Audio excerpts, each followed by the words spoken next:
Hello, Bree, you gotta get that man out of your bedroom right now. What? There's no man in my room. Oh, good, because it was just about to get a whole lot more crowded. Orson is home. At that moment, my husband was already downstairs. He stared at the two glasses on the table, full of suspicion. He moved quietly to the door and suddenly pushed it open. I pretended to stay calm, but inside I was terrified. On the phone, Angie sensed something was off. She turned her head in confusion and saw a naked man on the roof.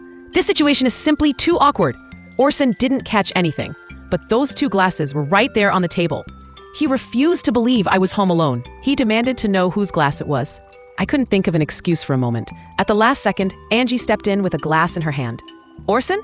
Wow, I'm up home for 5 minutes. It's Orson closing the dryer. You got a man in your bedroom. Then we worked in sync and completely erased his suspicion. When Orson left, we moved fast. I shut the door and she handed clothes to the man outside. At first, Angie never wanted to get involved. That day, she only came to see me, but she ran into Orson at my house.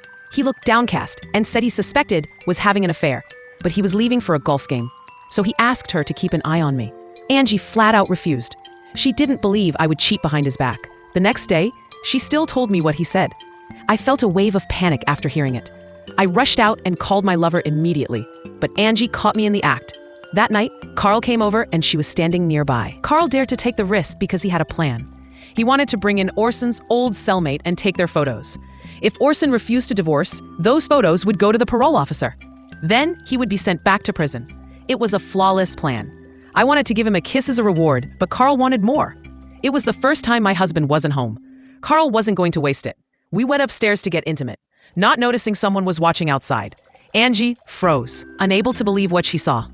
Then a car pulled into the driveway. She recognized it was Orson's car. She immediately called to warn me. I didn't answer. She kept calling until finally I picked up. After both men were gone, she confronted me harshly. She said I had to choose divorce or run away. But for me, it wasn't simple at all. Carl was crude and arrogant, but he gave me passion I hadn't felt in years. Orson was cunning and experienced, threatening me and refusing to divorce. I was torn between them, unable to decide. A few days later, Madame Butterfly was playing. I sat there crying my eyes out, but Carl stayed completely indifferent, and he still touched me carelessly in public. When I got home, I saw Orson sitting alone. He was listening to Madame Butterfly. He turned up the volume, and we both sank into the sorrow of the music. In that moment, I realized how foolish my affair had been.